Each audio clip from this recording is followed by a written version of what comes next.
Today we are going to discuss about the facilities and environmental condition of the laboratory. I think some of the things we have already discussed for the about the facilities. I think this is what we have discussed in detail. What are the facilities needed for good laboratory practices? And we have discussed the detail in detail that you need some specific area, some specific zone. One area could be like related to your work, the management related work. Another is about your sample collection, about your sample transfer into the laboratory, and then laboratory itself. And then, the environmental conditions, they are very, very important, especially the countries like Pakistan. We need to be like, we are in a very harsh uh, environmental condition. In some areas of Pakistan, it's very hot. Other areas are super cold. So we have to optimize the conditions so we can have like consistent results. For example, if some laboratories in Bakar or some laboratories in DG Khan, and in summer times it's super hot there, and if you have to analyze some enzymes, for example, then those enzymes, like if the sample is being transported at 45 degrees Celsius, then those enzymes might not be working. And on the other side, if your laboratory is in Skardu or in Hunza or in some part of like northern areas of Pakistan, then that's like totally opposite. It will be super cold there. So in order to get consistent results, and that's why we often and all the time we talk about good laboratory practices. So if somebody is in Skardu or Hunza, or if somebody is in DG Khan or in Sakkar or in Sibbi or in Quetta, we could have similar results. That's why we talk a lot about the facilities and environmental conditions of the laboratory. So, and not only in Pakistan, but the results should be consistent all over the world.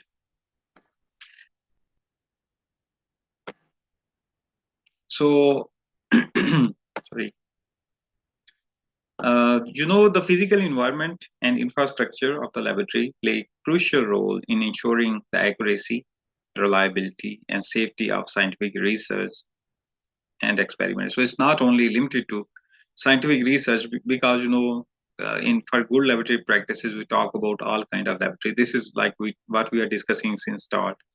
We are talking about the biotech laboratories, the food tech laboratories, the food laboratories, and the diagnostic laboratories. So, in order to get the consistent results, we need to have the environmental condition. And you know about the environmental condition because there are so many factors that can influence. For example, one of the like key factor is temperature that I have given the example.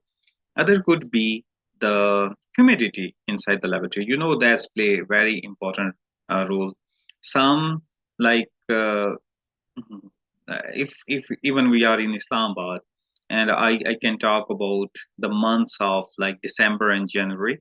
In those months, inside even my own laboratory where I was working, the humidity level is very less. So now when I go to the laboratory, I have a meter there and it says that the humidity is 10% or 12%, and you should have like an understanding that what should be the humidity level. For example, if it is a biotech laboratory and you are having a culture media inside the laboratory, if the humidity level is very low, then all the moisture that will like if you have put a plug on the flask, and from that plug it will get concentrated and your results will be totally different if you are working in a biotech laboratory. And similar is like this scenario if you have samples and they are open, and even if you have like a constant temperature of 25 degrees Celsius inside your laboratory, if the humidity level is low, then the moisture will be gone from the sample and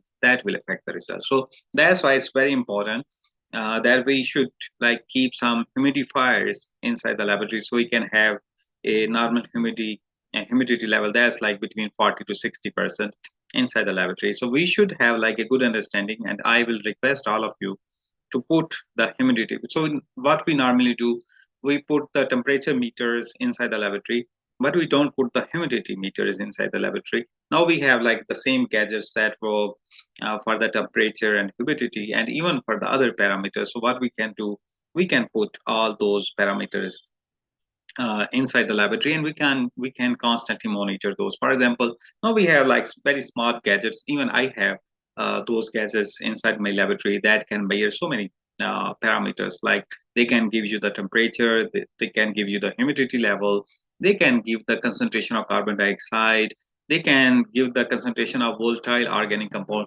Normally when we work inside the laboratories, we release a lot of volatile organic compounds.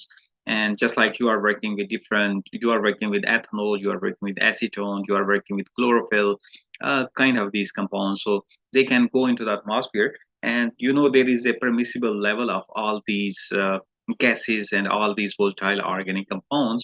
If we talk about like CO2 concentration, if we talk about these volatile organic compounds, if we talk about the concentration of formaldehyde, often we do the fumigation, and we should have an understanding what is the concentration of formaldehyde inside the laboratory. So with the as like single gadget, you can monitor all these conditions. I actually started this discussion after the humidity.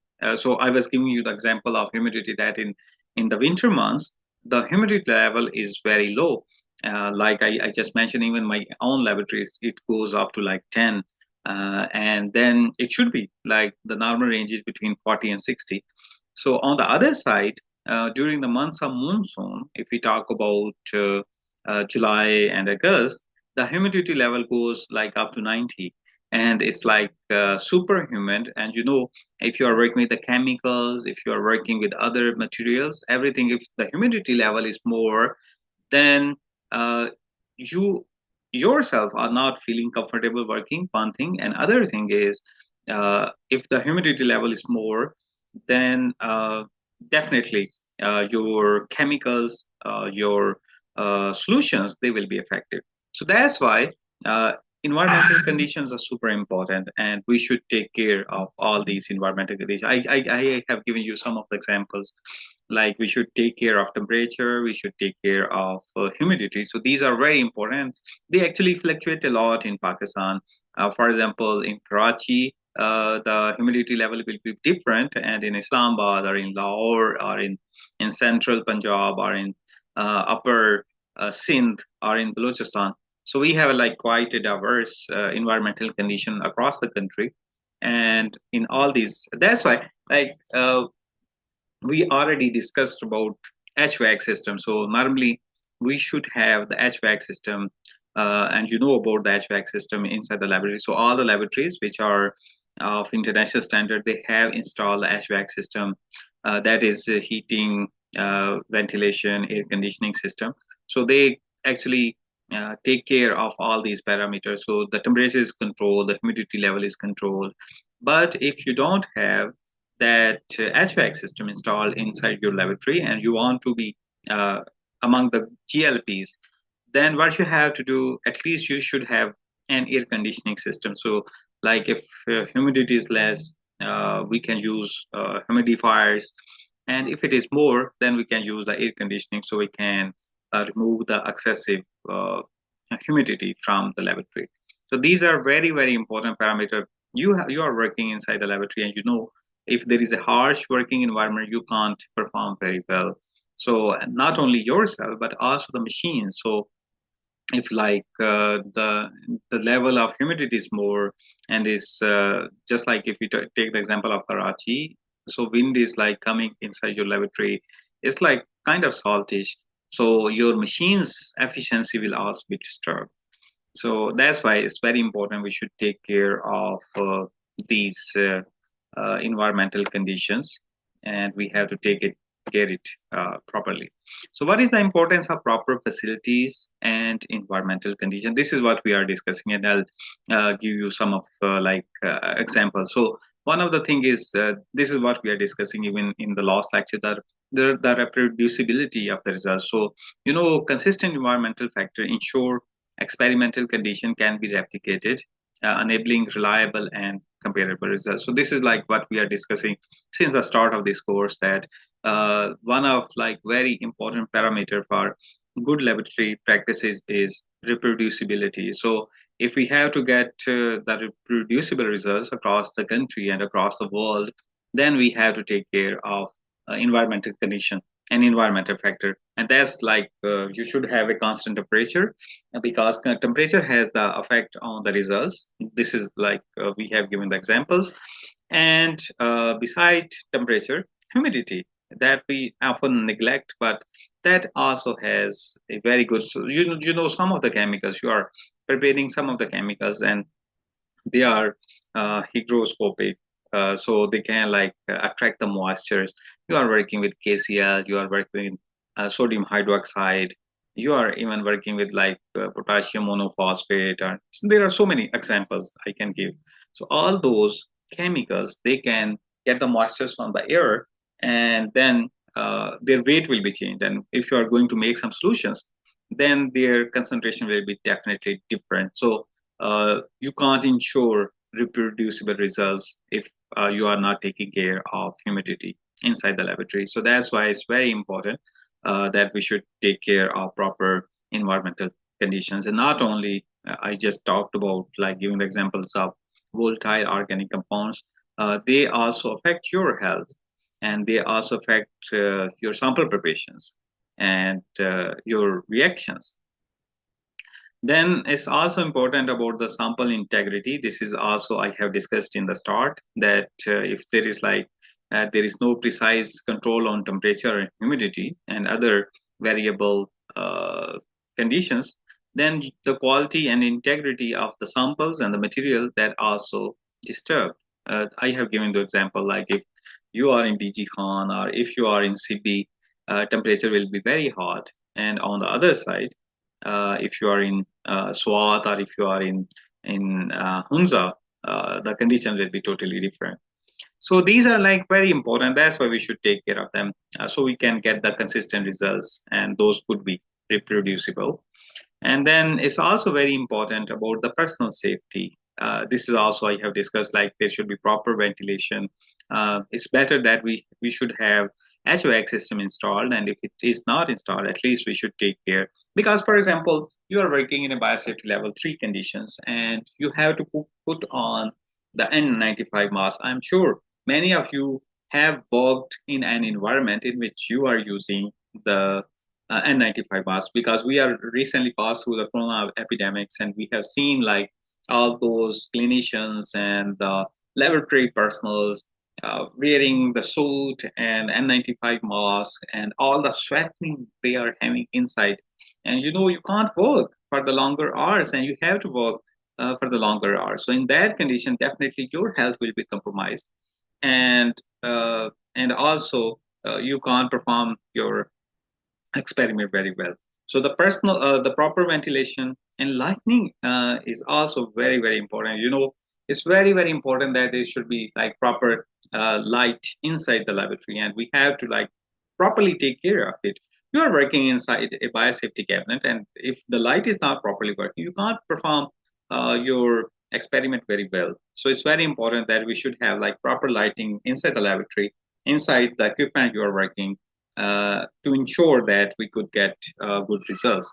And then we also like we have like taken a proper lecture on the waste management, and I think we can discuss more when we'll have in person. So Dr.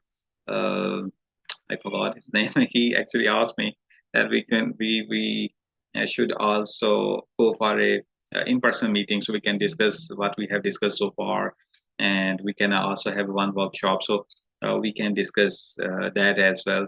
Uh, about especially we can discuss in detail about the waste management, because this is like very important, and the health and well-being of the staff we should also discuss in detail. So this is we already discussed quite a bit about the laboratory design consideration. This is like we have discussed, but you know, zonings are very important. There should be proper zone. There should be separating lab traces by function from sample preparation to analysis, ensure efficient workflow. Zoning is very important, and I have like given some details in the very start that if we have the proper zones, then we can work very efficiently. You know, we can get like there should be a proper area for the samples, then there should be be a transfer window for the like sample collection, and then that goes inside the laboratory. And if you are working, for example, if you are a PCR laboratory, then you get the samples. Then there is a separate place for DNA extraction or RNA extraction, sample preparation. That should be a separate area, and then there should be a separate lab where you are running those samples. And this is very important because if you are like doing all these things at the same place, there are so many chances of cross contamination. So you can get false positive results and you can get false negative results. So, in order to ensure that you are getting consistent results, it's very important that we should do proper zoning. And I'm sure in all your diagnostic laboratories, there is now a proper zoning, a sample collection area, sample transfer area, sample preparation areas, washing areas are always separate from the laboratory, main laboratory areas. Then there are separate areas for the biosafety cabinet. There are separate room for the PCR reactions and so on. So this is very important that we should do the proper zoning inside the laboratory. Another is the ergonomics. Ergonomics is actually I'm not sure you are familiar with this terminology, but ergonomics states that where the workers where all the person who are doing the work, they feel comfortable working. So, for example, I'm working on a bench, and my bench is too high, so it's very hard for me to do the experiment. So that's like against the ergonomics. Or I'm working on a bench which is very low, and I have to like literally do the experiment like this. So I'm bending, and I can feel pain in my neck and in my uh, in my back. So this is like quite often this happens. Or it's against the ergonomics if you don't have proper lighting inside the laboratory. So we have to take care what should be the height of the benches, what should be the height of the all the cupboards where we have put the samples or the chemicals and so on. So what is the height of your like stools and benches and the chairs? So it's all these things are very important. And if the like if you have to work in the laboratory from 9 to 4 for several hours, and you are like totally drained off after 3 hours, then you can't get consistent results. So ergonomics are very, very, very important while you are working inside the laboratory. And then the last thing is the scalability. So flexibility in layout and infrastructure allow to adopt changing and experimental research. So this is like you can also go for the scalability if you have like know about the zonings, ergonomics, and you can replicate all those things wherever you would like to replicate. The next thing, now we'll discuss a bit more detail about temperature and humidity control. Inside the laboratory, normally we should have a room temperature that is like 25 degrees Celsius inside the laboratory. That's good for you and also for the chemicals you are working with. For some of the chemicals, definitely put those at 4 degree or at minus 20 degrees Celsius, and sometimes we even put at minus 80 or in liquid nitrogen. So that's a different scenario. But overall, for your laboratories, you should have a consistent temperature. This is also very important. Like in some of the laboratories, you are working like you have air conditioning at your back. This is like often I have seen. So you might also have seen like in Pakistan what I have observed. Normally we don't have an HVAC system and we have the air conditioning system. So some areas of the laboratories they are super cold because air is coming, and you are sitting in an area you are feeling super cold. And if you are feeling super cold, then a lot of energy you can waste to just raise your temperature, and you will be feeling exhausted after some time. So all these, although these are like very simple things, but these matters a lot. So like you are sitting in an area where like a hot air is coming, then also that will affect you and also your results. So uh, inside the laboratory, we should try that we should have a consistent and constant temperature everywhere so you can work normally. So it's very important. So we have to maintain a stable temperature range is crucial for many Hmm? processes. And sample preservation. So for sample preservation, definitely I have told you that we can preserve samples sometime at room temperature. In some other condition, we preserve the samples. We go for we put those at 4 degrees Celsius, and in some other cases we put those at -20, -80, or in liquid nitrogen. So that's important for the samples on one side. For example, you are doing a research on HCV or HIV, and you can't put those like samples at room temperature. It's very important. You should know at what temperature I have to put those samples. So normally, if you just collecting the samples from different areas of Pakistan that are reaching to your laboratory, and you are extracting the RNA from HIV or HCV, then after extraction, you put in some specific media, and then you put those samples at -80 degrees Celsius. So you could have like consistent results. Otherwise, if you are like putting at room temperature, the samples that you have prepared, the RNA is not that stable, so it can disintegrate, and you will not get the results. So it's very important that we should have an understanding. It's like the constant temperature is important for your health, the performance inside the laboratory, as well as we should have an understanding at what temperature we are putting all those samples.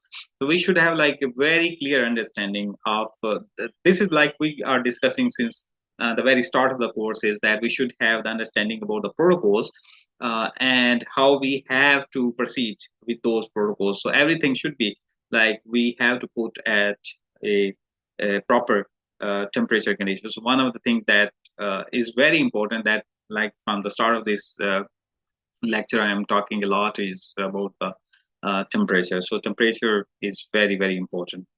Then the other important parameter is humidity, and I have given you several examples of how humidity can affect your results, not only your own performance.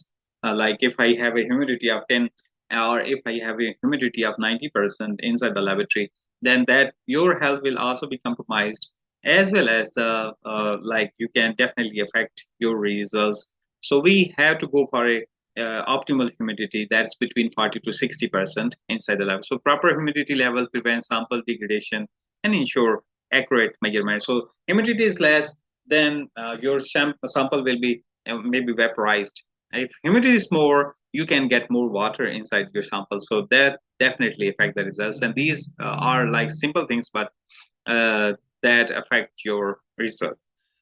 And then we have to go for monitoring and adjustment. So continuous monitoring is important. That's why this is like what I have observed working in US, in Europe, and in Japan. So in all those laboratories, what we do, I was so amazed when I was in Japan for the first time. So I was like in Japan back in, I think that was back in 2010 or 11. So I visited Okinawa Institute of Science and Technology. Okinawa is quite a famous place. That's the place where they have the people with the maximum lifespan. So I visited that institute, and there are so many gadgets. They were there on the walls, and they indicate like what are the environmental condition inside the laboratory. And this is like being done all over the world. In all the laboratories, they have the temperature, humidity, and other parameters meter. They observe those parameters, and if there is a change, then they take care of it. And this is like what we have to do in Pakistan in our laboratories, and we should have a proper environmental condition so we can properly work inside the laboratory. Another very important thing is electrical backup and backup power system. So in Pakistan, often we face this problem because often uh, there is a cut in power supply, and then that halts your working. So normally all the good laboratories in Pakistan also, they have a backup power generation system. So it takes like almost a few seconds, and then your backup supply is running. In other cases, like with the sensitive machines, like if you're working in a biosafety cabinets, and in biosafety cabinet, if there is a power is off and there is a gap of 30 seconds, that will totally ruin your results. For example, you are working in a biosafety and it switch off, it takes 3 minutes for functioning again.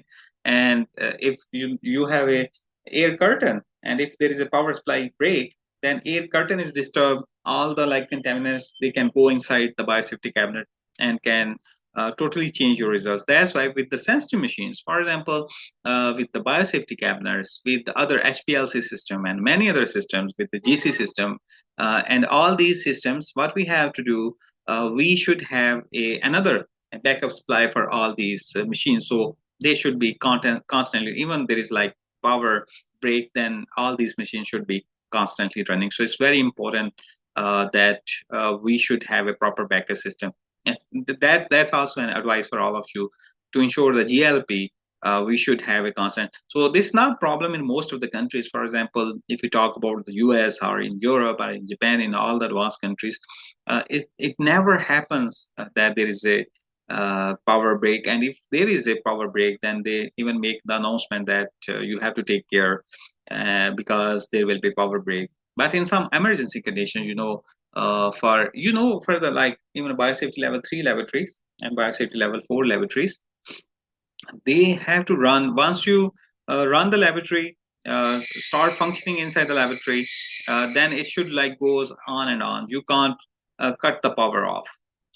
Only in the emergency situation, just like if there is a hurricane or if there is a flood, only in those conditions that can affect the functioning of there is a problem in the backup.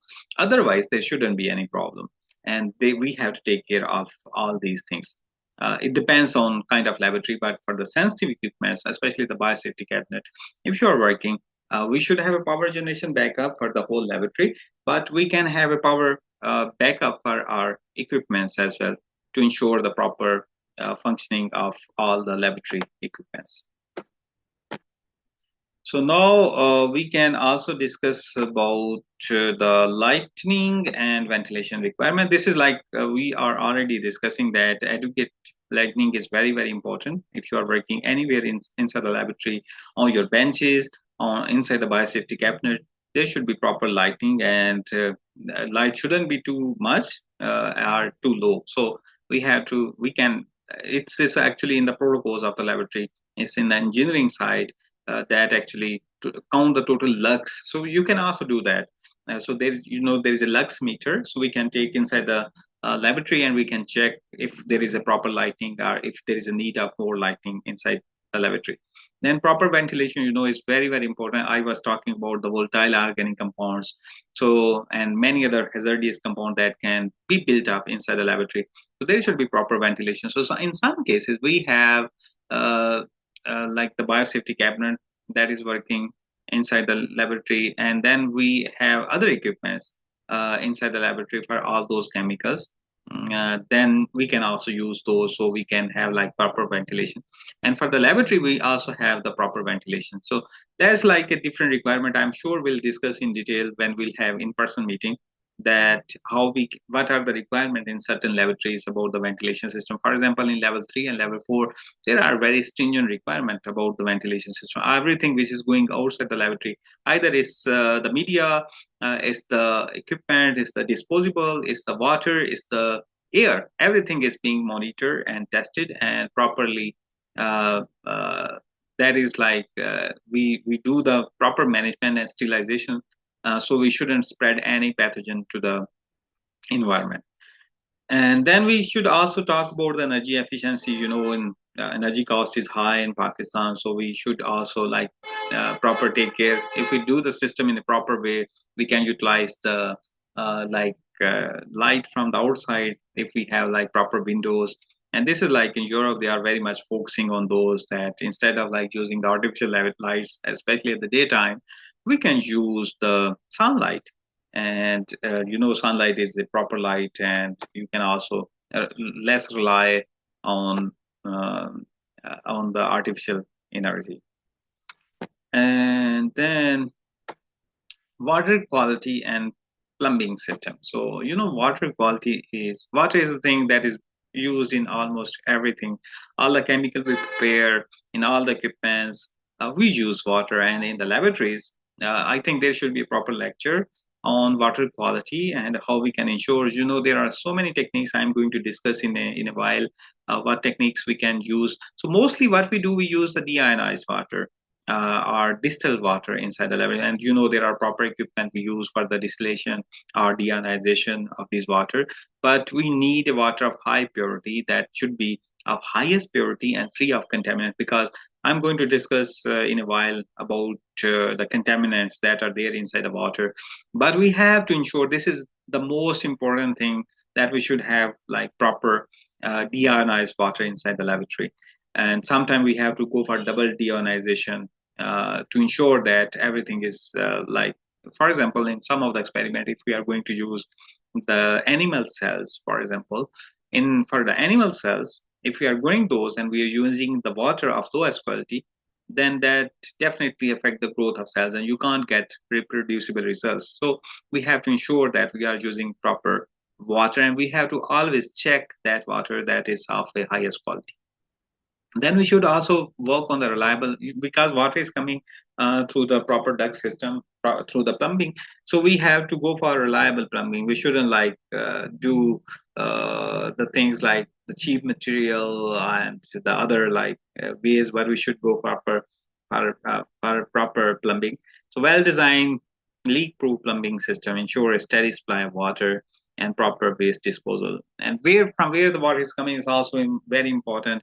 Sometimes we are getting the hot water, so there are so many different types of water, and where that is storage. So sometimes we have the storage tank for the laboratory, and on in the inside the storage tank, often there is a fungal growth, often there is algal growth, and that affects your plumbing system. So everything gets stuck. Even like that happens with, I can give you the example of my own car. So there is a on the window, on the front window, there is like you can spray the water. And I once used the water from the pipe. I was washing the car, and I put the water into that system. And inside the water there is often algal or fungal growth, and it actually went inside, and it took like 6 months for me to remove that material because it got stuck there and it was very hard to remove. So this is a simple example. So this can also happen inside your laboratory. So you have to properly take care of your pumping system, and from where is your storage. That's also very important. And another thing is like that's very important is the continuous monitoring. So we should go for continuous monitoring of our water. That's very important, because even if you have like a good reliable source of water, the contamination that can happen. And this is like we should take care of it. uh, that's also very important. So we are just about to, like, our time is about to finish, but uh, I can quickly describe about detecting and measuring ions in water. That's also very important, because there are two terminologies we use. The conductivity, if there are more ions inside the water. Ions mean the water is like hard water kind of, that can disturb your results. So that's why we can go for the deionized water. So for deionized water, we remove all kind of ions. So first we have to test the water. And the simple parameters, what you can simply do, you can have a TDS meter. That's the total dissolved solids inside the water. So that give you a value of TDS. So for deionized water, the TDS value should be 0. So you can, like, they are not that expensive. You can buy the expensive one because you are working in a good laboratory. So you can simply have a TDS meter inside your laboratory, and you can check the TDS value. And for your water, it should be 0. If it is like more than 1, then you have to double check where is the problem. If there is a problem inside the filtration system, so you can change the filter, so to ensure that you can have the deionized water of highest quality. So I think this is a whole topic that we can discuss in more detail, because the water is the more important thing. What are different contaminants, bacterial, pyrogen, nucleases, all kind of like particles, dissolved gases. So these topics are very, very important. And these are some of the things like what are the techniques that we can use for the uh, to get a water of highest quality. So as I mentioned, that water is very, very important. So I think we can stop here today, and might we might have another lecture on this topic probably this week, because we missed last lecture. So we'll have another lecture, and then this week I'll try my best that we have another lecture so we can complete this, and we'll discuss in detail about the water and the quality of water inside the lavatory. I think our time is going to finish, but you can send, if you have any question, you can definitely send me on WhatsApp.